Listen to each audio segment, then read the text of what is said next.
जय हिंद। स्वागत है आपका अपना यूट्यूब चैनल एग्जाम स्टडीज में। और आज हम ज्योमेट्री का सेशन 2 लेकर आए हैं। कहने का मतलब लेक्चर 2। इसके पहले हम ज्योमेट्री का लेक्चर फर्स्ट आप लोग को बता चुके हैं। उसमें आपको हम ज्योमेट्री का कुछ फंडामेंटल बातें बताए थे और उसमें हम आपको बताए थे कि ज्योमेट्री पॉइंट से स्टार्ट होता है। और मैंने आपको स्टार्ट भी पॉइंट से ही किया था। पहले पॉइंट बताया, पॉइंट के बाद लाइन बताया, लाइन के बाद लाइन सेगमेंट बताया, फिर रे बताया, फिर आपका पैरेलल लाइंस बताएं, फिर परपेंडिकुलर लाइंस बताएं, उसके बाद एंगल बताएं, एंगल का टाइप बताएं, फिर सप्लीमेंट्री एंगल बताएं, फिर आपको हम कम्प्लीमेंट्री एंगल बताएं, फिर सप्लीमेंट्री और कम्प्लीमेंट्री के बीच में रिलेशन क्या होता है उसके बारे में बताएं, फिर आपको एडजेसेंट एंगल के बारे में बताएं। यानी बहुत सारे आपको बात जो फंडामेंटल बातें होते हैं जो ज्योमेट्री में काफ़ी यूज होते हैं। अगर आप उस बात को नहीं समझिएगा ज्योमेट्री में प्रॉब्लम होगी, दिक्कत होगी।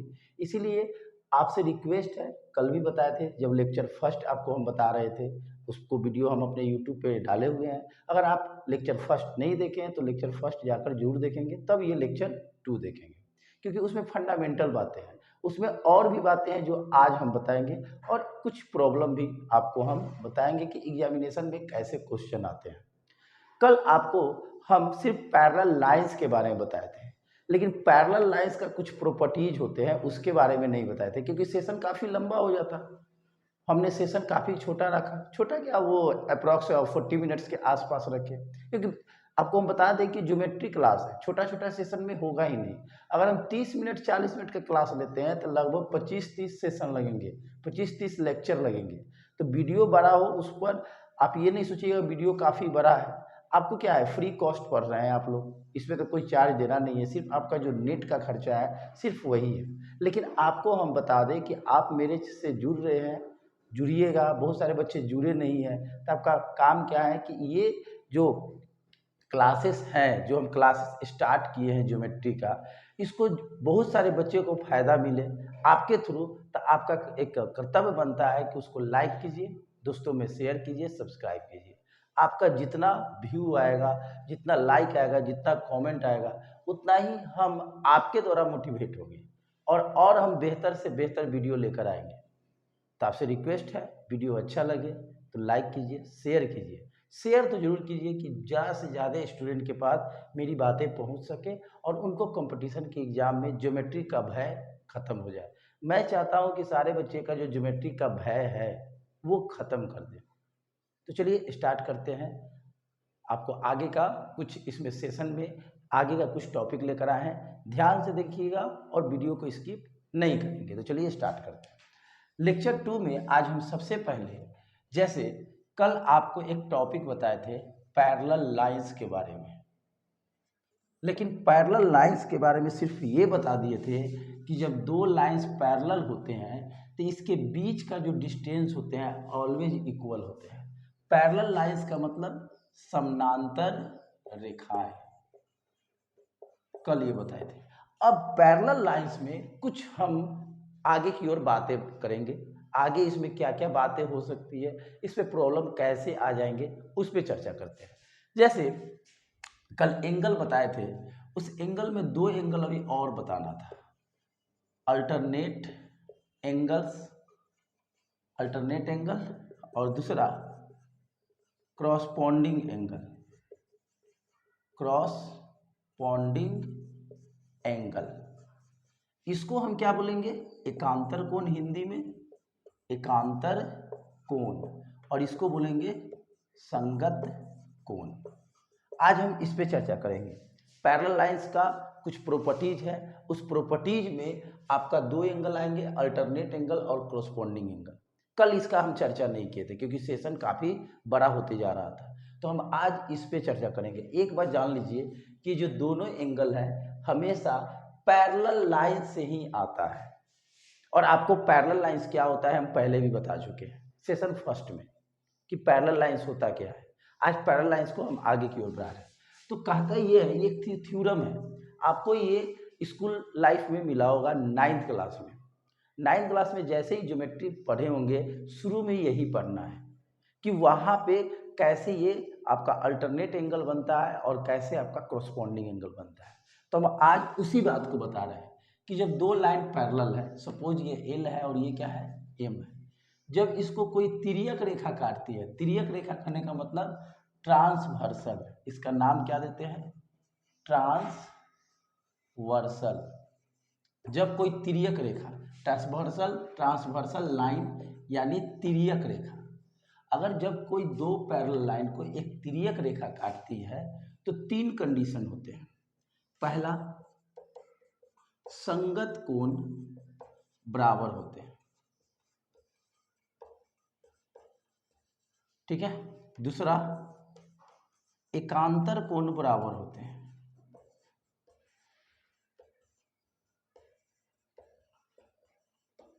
तीसरा, एक ही ओर का अंतःकोण, एक ही ओर का अंतःकोण का योग 180 डिग्री होता है। ये मेन तीन बात है कि जब कोई दो पैरेलल लाइंस को एक ट्रांसवर्सल काटती है, इट मीन्स तिर्यक रेखा काटती है, तो संगत कोण बराबर होते हैं, एकांतर कोण बराबर होते हैं और एक ही ओर के अंतःकोणों का योग कितने होते हैं, 180 डिग्री। इट मीन्स इंग्लिश में बात करते हैं, equal of corresponding angles are equal, alternate angles are equal और sum of interior angle is equal to 180। इसमें तीन कंडीशन आते हैं। मैंने क्या क्या बोला फिर से जरा बता दूं आपको।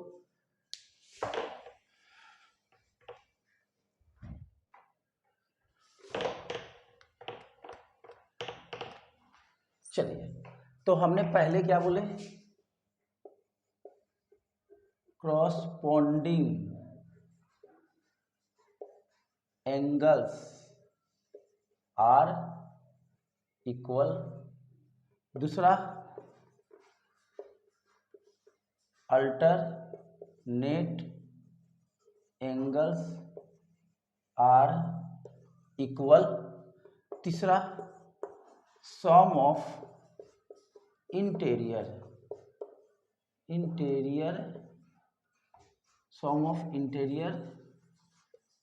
angles is 180। ध्यान से सुनेंगे, मैंने आपको तीन बातें बताया, इसको हमने हिंदी में लिखा और इसी को हमने क्या कर दिया, इंग्लिश में लिख दिया कि संगत कोण बराबर होते हैं, एकांतर कोण बराबर होते हैं, एक ही ओर के अंतःकोणों का योग 180 डिग्री होता है। इसी को इंग्लिश में corresponding angles are equal, alternate angles are equal, sum of interior angles is 180। Angles are 180। अब बात ये होता है कि मैंने तो कंडीशन सब लिख दिया कि अगर कोई दो पैरेलल लाइंस को एक तिर्यक रेखा काटती है, मान लीजिए यहाँ पे O बिंदु पर और P पॉइंट पर, यानी O और P पॉइंट पर उस लाइन को काटती है, तो ये तीन कंडीशन होता है। तो सबसे पहले तो मुझे ये जानना होगा कि corresponding एंगल होता क्या है और अल्टरनेट एंगल क्या होता है। जब उसको हम बता देंगे तब ना ये सारी बात बताएंगे। तो इसको भी हम बताएंगे कि corresponding एंगल क्या होते हैं, अल्टरनेट एंगल क्या होते हैं। पहले इसको आप राइट डाउन कीजिए, लिखिए।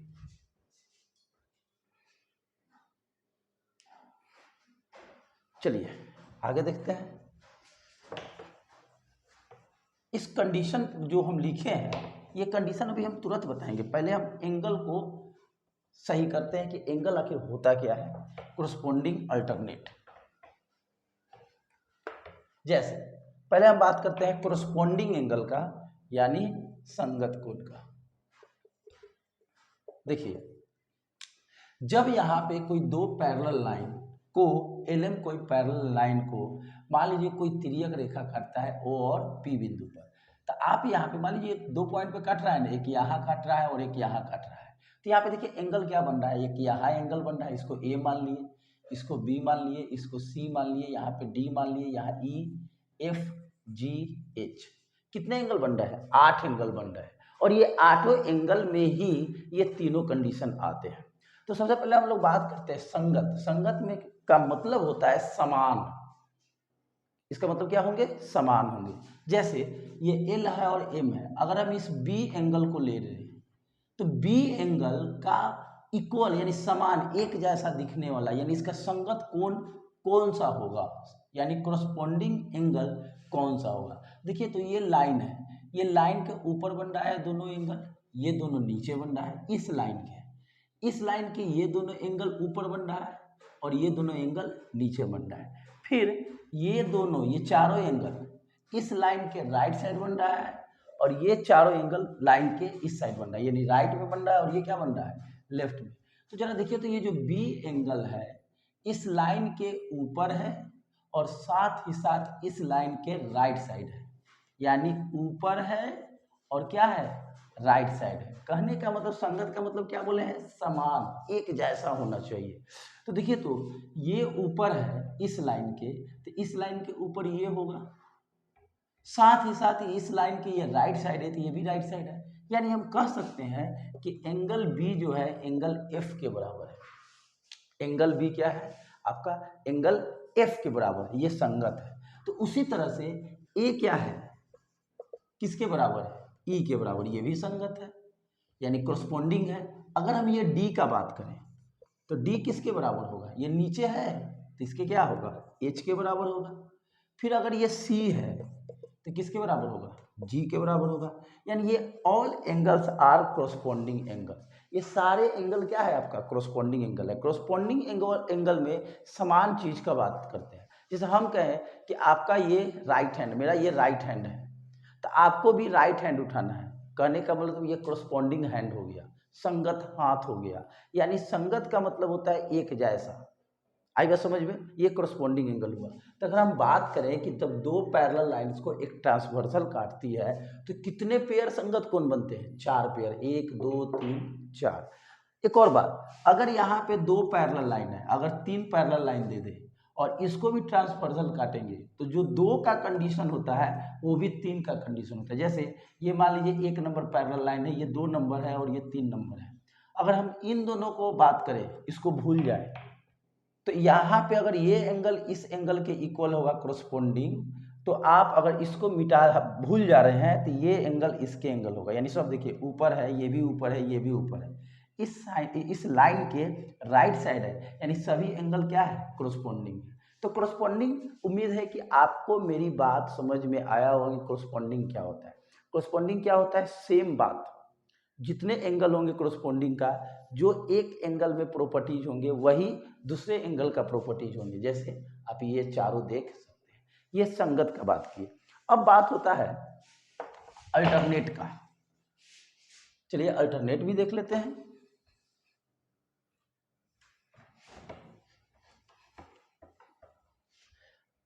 अल्टरनेट बोले तो एकांतर है। अब हम बात करते हैं एकांतर कोण का, अल्टरनेट एंगल। अल्टरनेट में संगत का विपरीत होता है। कहने का मतलब, अगर हम ऊपर का एंगल ले रहे हैं तो दूसरा एंगल नीचे का होगा। अगर ऊपर का एंगल राइट साइड में ले रहे हैं तो दूसरा एंगल लेफ्ट साइड हो जाएगा। जैसे हम बात करते हैं, जैसे हम एंगल बी ही उठाते हैं, जैसे यहाँ भी बी उठाए थे, यहाँ भी बी उठा रहे हैं। जरा सोचिए, ये जो बी है इस लाइन के क्या है, ऊपर, इस लाइन के क्या है, ऊपर, और फिर क्या है, राइट साइड में इस लाइन के। तो दूसरे में बात कीजिए तो इस लाइन के ऊपर है तो इस लाइन के क्या होगा, नीचे। जरा सोचिए, इस लाइन के नीचे ये है और ये है, लेकिन बी क्या है, राइट साइड, तो राइट का लेफ्ट ये है, यानी बी बराबर क्या हो जाएगा, जी। मेरी बात समझ में आया, मैंने क्या कहा। जैसे ये एंगल पकड़ी, ये एंगल इस लाइन के ऊपर और ये ऊपर है और क्या है, राइट साइड है। तो इसका अल्टरनेट जब लेंगे तो ऊपर का नीचे और राइट का लेफ्ट देखेंगे कौन है। जरा सोचिए, इस लाइन के ये ऊपर है तो इस लाइन का नीचे वाला एंगल आपको 2 दिख रहा है, ये भी नीचे है और ये भी नीचे है, और साथ ही साथ ये राइट साइड में है, तो इन दोनों का नीचे वाला एंगल में लेफ्ट खोजना है तो जी हो जाएगा, यानी बी बराबर क्या हो जाएगा, जी। अगर हम बात करें इस ए का, तो ए क्या है, ऊपर है, लेफ्ट में है, तो इसमें नीचे है, राइट में हो जाएगा, यानी एच हो जाएगा। यानी ए किसके इक्वल हो जाएगा, एच के। अगर हम यहाँ डी का बात करें, एंगल डी, यहाँ एंगल डी लिया है ना, तो डी क्या है, राइट साइड में है और नीचे है, तो नीचे का ऊपर, देखिए ऊपर है और क्या है, ये नीचे है, तो ये क्या हो गया, ऊपर, और ये राइट है तो ये क्या हो गया, लेफ्ट, यानी एंगल क्या हो गया, ई। और फिर अगर हम सी का बात करें तो क्या हो जाएंगे, एफ हो जाएंगे। मेरी बात ये भी समझ में आया होगा। फिर से बात करते हैं। देखिए, अभी आप लोग को लग रहा होगा कि इतना छोटा छोटा टॉपिक के लिए हम इतना टाइम दे रहे हैं। देखिए, अभी आपको सेशन जो है ना फंडामेंटल चल रहा है।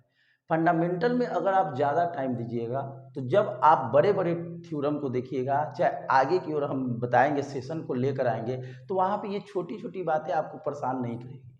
और अगर हम आप इसको आज छोड़ दें छोटी छोटी बातें, तो आगे जाके जब इसका हम यूज करेंगे तो वहाँ पे आपको समझ में नहीं आएगा। इसीलिए अभी सेशन को हम काफ़ी डिटेल में लेकर चल रहे हैं। टाइम लगेगा, इसीलिए तो हम आपसे टाइम लिए हैं, कम से कम 20-25 सेशन लेंगे हम आपसे, तब आपको ज्योमेट्री से भय बिल्कुल क्या हो जाएंगे, खत्म हो जाएंगे। तो यहाँ पे देखिए, तो बी बराबर क्या है, एंगल जी। ये बी बराबर क्या हो गया, जी हो गया। ए बराबर क्या हो गया, एच हो गया। डी बराबर ई हो गया। सी बराबर क्या हो गया, एफ हो गया। अब जरा देखिए, ये एकांतर कोण है और ये क्या है, संगत कोण है। एक बात बताइए, यहाँ और यहाँ में देखिए, जब बी बी बराबर है तो एफ बराबर क्या हो जाएगा, जी। एफ बराबर क्या हो जाएगा, जी। जरा ध्यान देंगे, हम कंडीशन अब बता रहे हैं। संगत और एकांतर के मदद से हम एक नया एंगल बनाने जा रहे हैं, ध्यान से सुनिएगा। एफ और जी हो गया, ए है और ई है, तो ए खत्म हो जाएगा, तो ई बराबर क्या हो जाएगा, एच।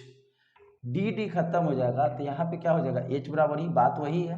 यहाँ पे देखिए, ए खत्म तो एच बराबर ई, डी डी खत्म तो एच बराबर ई, बात वही है। फिर यहाँ देखिए, सी खत्म, एफ बराबर जी, एफ बराबर जी। अब इस फिगर में आइए, एफ किसके इक्वल है, एफ किसके इक्वल है, जी के। फिर ई किसके इक्वल है, ई एच के इक्वल है। आप देख सकते हैं, ई किसके इक्वल है, एच के। अब जरा आप देखिए तो ये दोनों एंगल एक दूसरे के सम्मुख कोण है, vertically opposite angle. Vertically opposite angle VOA क्या है, शीर्षाभिमुख कोण। यानी ये एंगल इस एंगल की इक्वल, ये एंगल इस एंगल की इक्वल। किससे, शीर्षाभिमुख कोण से। तो याद रखिएगा कि कभी भी अगर आप दो पैरेलल लाइंस को काट रहे हैं तो आपको तो दो एंगल मिल ही रहा है, एक संगत कोण और एक आंतर कोण। साथ ही साथ इसमें सम्मुख कोण का भी कंडीशन आ गया। हम कैसे जाने, क्योंकि आमने सामने है, ऐसे है, तो ये एंगल इस एंगल की इक्वल, ये एंगल इस एंगल की इक्वल। किससे, सम्मुख कोण से। तो याद रखिएगा, जब दो पैरेलल लाइंस, अगर दो पैरेलल लाइंस को, दो समानांतर रेखा को एक तिर्यक रेखा काटती है तो संगत कोण भी मिलता है, और वो संगत कोण, एकांतर कोण और साथ ही साथ सम्मुख कोण भी मिलता है। तीन बातें हो गए, संगत, एकांतर और सम्मुख। आगे हमने आपको एक और बात बताया, जैसे दो कंडीशन हो गया, पहला संगत कोण बराबर, दूसरा एकांतर कोण बराबर। अब एक ही ओर के अंतः कोणों का योग 180 डिग्री होता है। इस बात को भी हम समझ ही लेते हैं। ये तो समझ गए संगत और एकांतर। इसको आप क्या कीजिए, पुश करके लिख लीजिए, पॉज करके लिख लीजिए। तो चलिए, ये क्या है आपका, कौन सा एंगल है, सम्मुख कोण। ये आपका सम्मुख कोण है, शीर्षाभिमुख कोण बोलिए या सम्मुख कोण बोलिए। उसी तरह ये भी होगा, सी बराबर कौन हो जाएगा, बी, और फिर ए बराबर क्या हो जाएगा, डी। आप देख सकते हैं, क्लियर है। जैसे यहाँ पे देखिए, ये जी खत्म हो गया, यहाँ पे देखिए ये जी खत्म हो गया, तो बी बराबर क्या हो गया, सी। ओके, फिर देखिए ये आपका एच खत्म हो गया, तो ए बराबर क्या हो जाएगा, डी। तो ये सभी एंगल क्या है, सम्मुख कोण है। ठीक है, आगे बढ़ते हैं।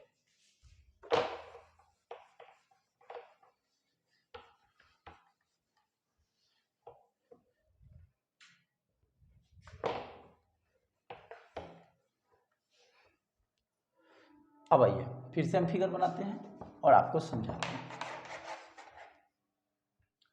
जैसे ये आपका पैरेलल लाइंस है, यहाँ पे ए एंगल था, यहाँ बी था, यहाँ सी था, डी था, ई था, एफ था, जी था और एच था। अब देखिए ये जो देख रहे हैं इस लाइन के, ये जो दो पैरेलल लाइंस है, ये चारों एंगल, ये दो और ये दो अंदर है, तो इसको बोलते हैं अंतः कोण। अंतः कोण इंग्लिश में इंटीरियर एंगल, इंग्लिश में क्या बोलेंगे, इंटीरियर एंगल। और ये बाहर है, यानी क्या है, एक्सटीरियर है। एक इंटीरियर और एक क्या हो गया, एक्सटीरियर, यानी एक्सटर्नल है, यानी बाहर है। तो हमने आपको अभी क्या बताया है शुरू में कि अंतः कोण, तो ये चारों एंगल अंतः है, तो हमने क्या बोला, एक ही ओर का, अलग अलग नहीं, एक ही ओर का अंतः कोण। तो देखिए ऐसे भी आप अच्छी तरह जानते हैं कि एक लाइन पे, जैसे हम कल की क्लास में यानी लेक्चर फर्स्ट में आपको हम बताए थे कि एक लाइन पे 180 का एंगल बनता है। अगर हम इसको ऐसे दो पार्ट में बांट दें तो अगर मान लीजिए ए है और ये बी है, तो अगर ये पूरा 180 है तो अगर ये दो पार्ट में बांट दिए तो ए प्लस बी बराबर भी तो 180 होगा। अगर आप इसको तीन पार्ट में एगो सी बांट दिए तो एगो यहाँ सी हो जाएगा। अगर हम एक और कर दिए यहाँ पे डी कर दे तो हम ये भी लिख सकते हैं A plus B plus C plus D बराबर 180। यानी हम ये तो जानते हैं कि एक लाइन पे 180 का एंगल बनता है। उस एंगल को आप कितने भी भाग में बांट दीजिए सबका सम कितना होगा 180। लेकिन जब कोई एक लाइन पे स्ट्रेट लाइन पे जो एंगल बनता है और उसको अगर आप दो भाग में बांट दिए तो दो भाग में बांटा मतलब इसको पेयर बोलते हैं। और ये लाइन को क्या बोलते हैं स्ट्रेट लाइन, इसको लीनियर भी बोलते हैं।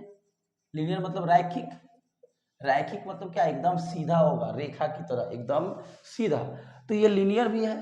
तो हम लोग बोलते हैं जब ये दो पार्ट में कोई स्ट्रेट लाइन पे 180 का कोण बनता है, जब उसको दो पार्ट में बांटते हैं तो उसको पेयर कहते हैं। क्योंकि ये स्ट्रेट लाइन को लीनियर बोलते हैं तो यहाँ पे लिख सकते हैं लीनियर पेयर।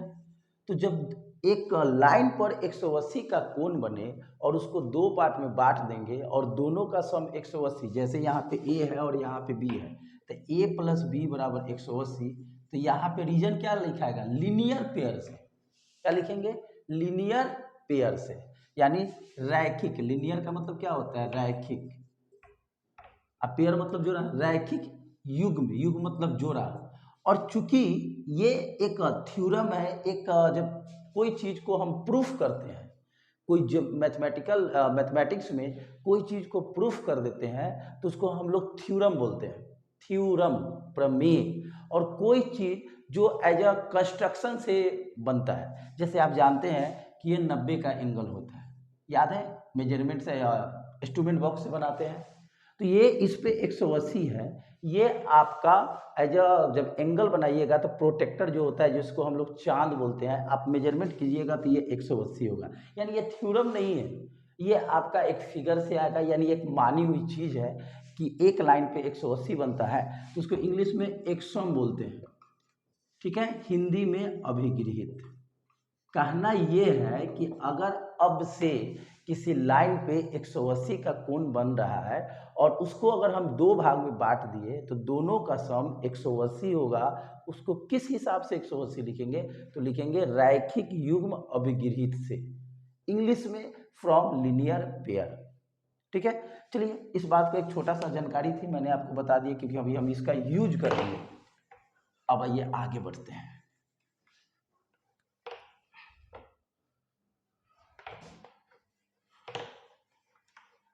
अब देखिए मैंने आपको बोला कि यहाँ पे सी डी ई एफ ये सब क्या है अंतःकोण है। कौन सा कोण है अंतःकोण, क्योंकि अंदर है। ए बी जी एच क्या है बाह्य है, तो बाह्य से अभी तो हमको मतलब है नहीं। तो मैंने आपको थ्योरम 3 नंबर में इसका प्रॉपर्टीज लिखवाया शुरू में ही कि अंतःकोण का यानी एक ही ओर, ये राइट साइड है तो राइट साइड ही, लेफ्ट है तो लेफ्ट ही, एक ही ओर का अंतःकोणों का योग 180 डिग्री होता है। सी और ई कैसे होता है जरा ये भी हम देख सकते हैं। तो देखिए ये जो है एक लाइन है, ठीक है, इस तरह से एक लाइन है, यहाँ पे एक ये लाइन है और एक ये लाइन है। जरा सोचिए तो एक लाइन पे ये एंगल और ये एंगल, ये वाला लाइन पे कितना का एंगल बनेगा 180। तो हम यहाँ लिख सकते हैं angle B plus angle D बराबर 180। अभी सिखाया है कि एक लाइन पे 180 का कोण बनता है। फिर हम उसी तरह से यहाँ पे क्या लिख सकते हैं F plus H is equal to कितना 180। अब क्या कीजिए इसको हम क्या करते हैं जोड़ते हैं। ठीक है दोस्तों, हम क्या करते हैं जोड़ते हैं, या मुझे रिजल्ट क्या लाना है d प्लस एफ। तो एक बात बताइए यहाँ पे d तो है b है, तो एक बात बताइए अभी आपको हम इसके पहले बताए हैं ये जो b है वो किसके बराबर है f के बराबर, किससे संगत कोण से। तो यहाँ पे हम b के जगह पर क्या f नहीं लिख सकते हैं, b की जगह पर क्या लिख सकते हैं f लिख सकते हैं, यानी f प्लस एंगल d बराबर 180। आप देख सकते हैं यहाँ पे d प्लस एफ बराबर कितना 180। और फिर देखिए यहाँ f है, f की जगह पर क्या लाना है यहाँ पे सी और ई है ना, सी और ई, और यहाँ पे क्या कर दिया है एफ और एच। तो जरा सोचिए ये जो एंगल है इसके इक्वल है, कैसे, सम्मुख कोण से, सम्मुख कोण से है ना। तो यहाँ पे जरा सोचिए, यहाँ पे जो ई लिखे हैं इस ई के जगह पर और एच के जगह पर, एच के जगह पर क्या लिख सकते हैं, ई लिख सकते हैं, और एफ की जगह पर क्या लिख सकते हैं, जी। मुझे लाना क्या है, सी और ई का योगफल 180 होना चाहिए। तो सबसे पहले यहाँ पे देखिए एफ है तो एफ के इक्वल सी है, ध्यान से सुनेंगे, ये पिछला बात हो रहा है, एफ के इक्वल कौन है, सी है। कैसे, ये एंगल और ये एंगल एकांतर कोण है, तो हम यहाँ एफ की जगह पर क्या लिख सकते हैं, सी। फिर जरा देखिए ये जो एच है, एच के इक्वल क्या है, ई है, तो इस एच के जगह पे क्या लिख सकते हैं, ई लिख सकते हैं, यानी 180। ये भी एक रिजल्ट हो गया। आप समझ सकते हैं कि ये जो एफ है, एफ की जगह पर मैंने सी कैसे लिखा, तो एफ और सी तो एकांतर कोण है, पहले इसके अभी बताए, आपको लिखने के लिए भी बोले हैं। तो देखिए आपको ध्यान रखना क्या है कि आपका एक ही ओर का अंत कोण है, फिर भी 180 होगा। आप इस साइड में जाइए चाहे इस साइड में जाइए, यानी डी प्लस एफ और C plus E is equal to कितना, 180 डिग्री। तो मैंने आपको क्या क्या बात बताया कि संगत कोण बराबर होते हैं, एकांतर कोण बराबर होते हैं, एक ही ओर का अंत कोणों का योग 180 डिग्री होता है। साथ ही साथ जब अगर दो समानांतर रेखा को एक रेखा काटती है, तिर्यक रेखा काटती है, तो उसमें सम्मुख कोण भी आपस में क्या होते हैं, बराबर होते हैं। इतना सारा बात आपको समझ में आया होगा, यानी ये समानांतर रेखा का अपना गुण है, ये गुण पे क्वेश्चन आते हैं। अभी आपको एक दो क्वेश्चन समझा, ध्यान से समझिएगा।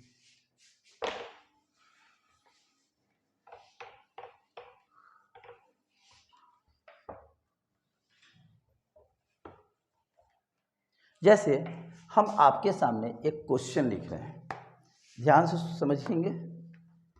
टैब में क्वेश्चन रखे हुए हैं दोस्तों, जैसे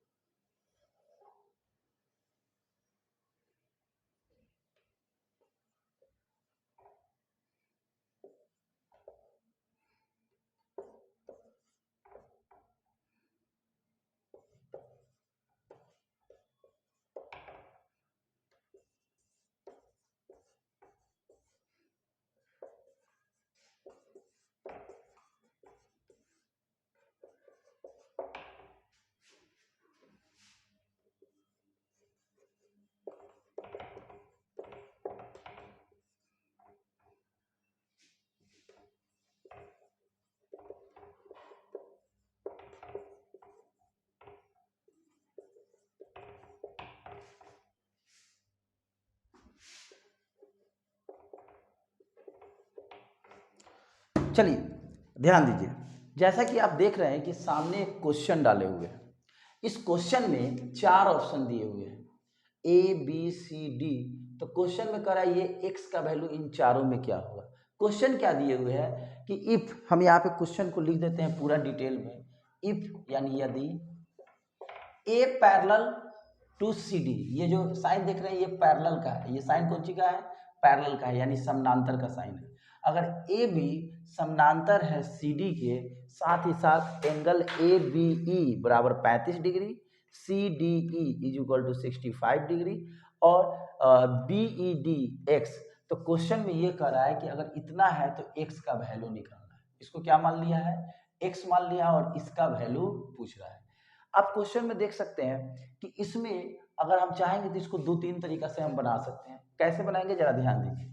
जब इस क्वेश्चन को हम सॉल्व करेंगे, अभी कंसेप्ट क्लियर कर रहा है, जब इसको कंसेप्ट क्लियर हो जाएगा तो आपको दिमाग में सोच कर ही, आपको कलम उठाने की जरूरत नहीं पड़ेगा।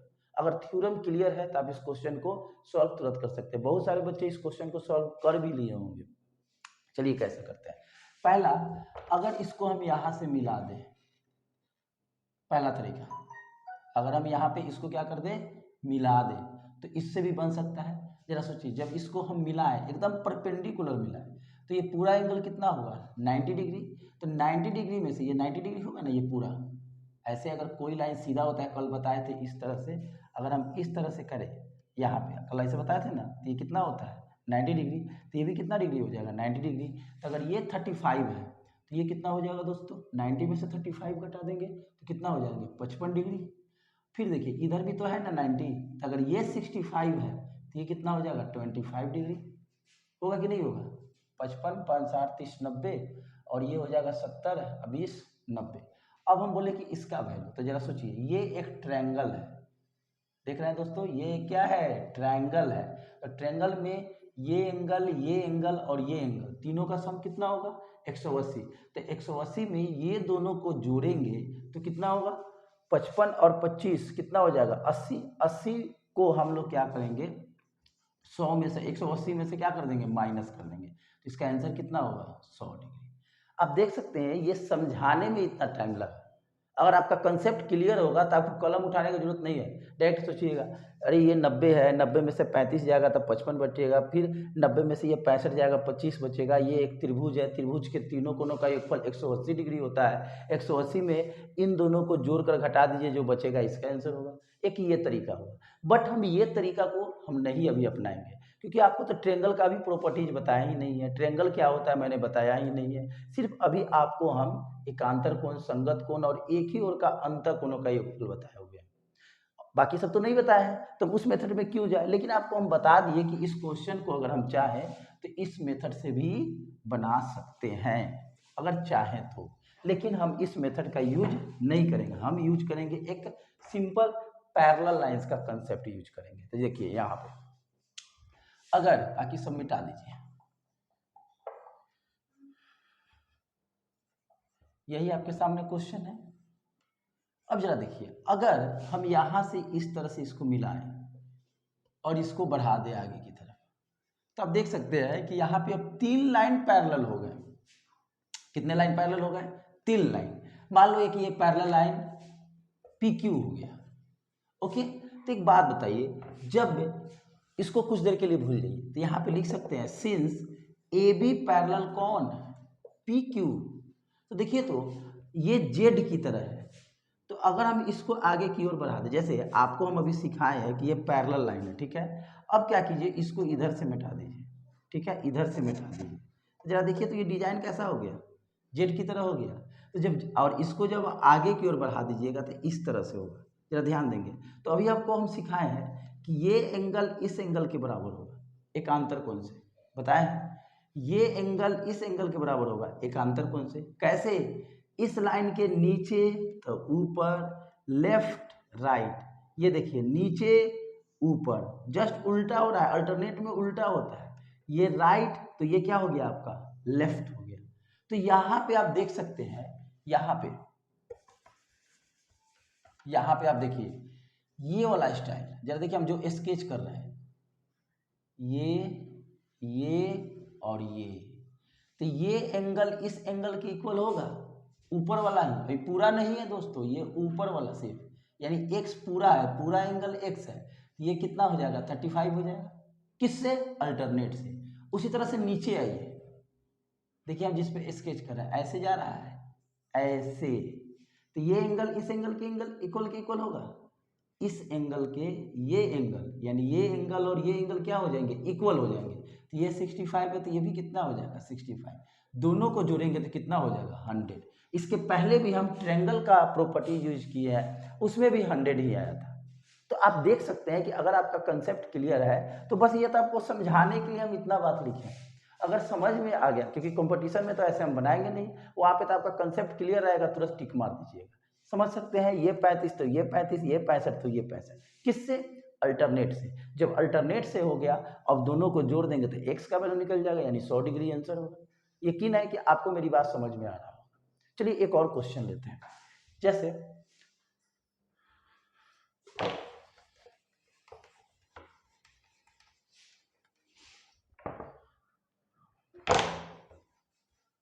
जैसे आपको हम जो भी क्वेश्चन बताएं उसको अगर आप फिर से प्रैक्टिस करना चाहते हैं तो पॉज कीजिए और उस क्वेश्चन को लिखिए। एक और बात, जब हम आपको पैरेलल लाइंस का कंसेप्ट बता दिए तो पैरेलल लाइंस में जितने भी क्वेश्चन होंगे कोई भी बुक का, आप वहां से बना सकते हैं। अगर समझ में ना आए मुझे कमेंट कीजिए कि सर मुझे ये क्वेश्चन नहीं बना, उस क्वेश्चन को आप लिख दीजिए, और नेक्स्ट वीडियो में हम जब नेक्स्ट सेशन लेकर आएंगे तो उसमें आपका ये क्वेश्चन का सॉल्यूशन दे दिए रहेंगे। चलिए एक और क्वेश्चन पे हम लोग चर्चा करते हैं।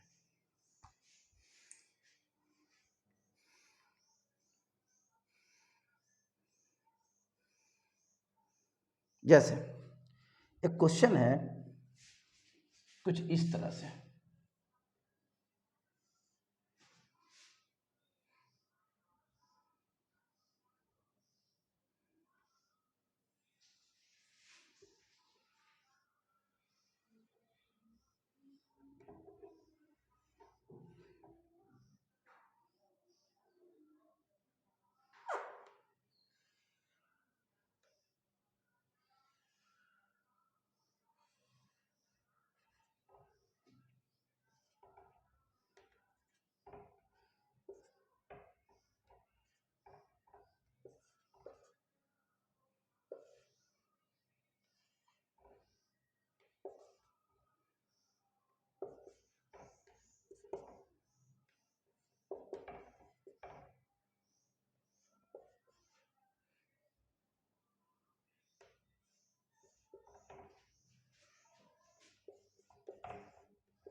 चलिए देखिए, देखने में लग रहा होगा कि ये क्वेश्चन कितना हार्ड होगा, इतना इसे घुमाया है, ऐसे घुमाया है, और इतना घुमाने के बाद जब हम सॉल्व करेंगे तो काफ़ी टाइम लगेगा। इसमें बिल्कुल टाइम नहीं लगेगा, कंसेप्ट क्लियर, क्वेश्चन तुरंत बनेगा। देखिए हम कैसे बनाते हैं, बिना पेन उठाए आपके सामने। जैसे यहाँ देखिए क्वेश्चन में क्या दिया है भाई, जो दिया है उसके लिए तो कलम उठाना पड़ेगा, क्वेश्चन सॉल्व करने के लिए हम कलम नहीं उठाएंगे। ये आपका दिया हुआ है, यानी पी आर, यानी ये लाइन और ये लाइन पैरेलल है, ये दोनों पैरेलल हो गया। ओके, अब देखिए फिर P T parallel Q E, Q U यानी ये है इसके पैरेलल है, अब देख सकते हैं। और साथ ही साथ ये 135 दिया है, ये 70 दिया है, तो कह रहा है ये इसको x माना है, x का वैल्यू निकालना है। तो जरा देखिए, जब ये लाइन और ये लाइन पैरेलल है तो एक ही ओर के अंतः कोणों का योगफल 180 डिग्री, तो 180 में से 135 जाएगा तो कितना बचेगा 45, यानी ये 45 हो गया 45। ये तो आपको समझ में आ रही होगी बात, ये दोनों 45, ये दोनों मिलकर 180 हो गया। फिर जरा देखिए, फिर ये एक लाइन है, एक लाइन पे पूरा ये जो बनेगा, ये पूरा कितना बनेगा 180। अब जरा देखिए, तो ये जो लाइन है यहाँ पे ऐसे, ये जो लाइन है ये कितने भाग में है, 1 2 3 भाग में, तो तीनों का सम 180। अभी हम बताए हैं कि एक लाइन पे आप जितना भी पार्ट कर दीजिए सबका सम 180 होगा, तो 180 में से ये दोनों को जोड़कर माइनस कर लीजिए, तो ये बीच वाला एंगल निकल जाएगा, यानी 70 और 45 जोड़ेंगे तो कितना हो जाएगा 115, 115 180 में से 115 जाएगा तो यहाँ पे कितना डिग्री हो जाएगा 65 डिग्री। फिर देखिए ये दोनों पैरेलल है दोस्तों, तो इन दोनों का योगफल कितना 180, तो ये 65 है तो ये कितना हो जाएगा 115, यानी इसका आंसर कितना होगा 115 डिग्री। आपको क्या लगता है, मैंने कलम उठाया, सिर्फ कंसेप्ट क्लियर होना चाहिए। तो आपको मैंने ये बात बता दिया कि जब दो समानांतर रेखा को, फाइनली मेरी बात सुनिए, जब दो समानांतर रेखा को, दो पैरेलल लाइंस को एक ट्रांसवर्सल यानी एक तिर्यक रेखा काटती है तो संगत कोण यानी कोरस्पोंडिंग एंगल्स इक्वल होते हैं, बराबर होते हैं।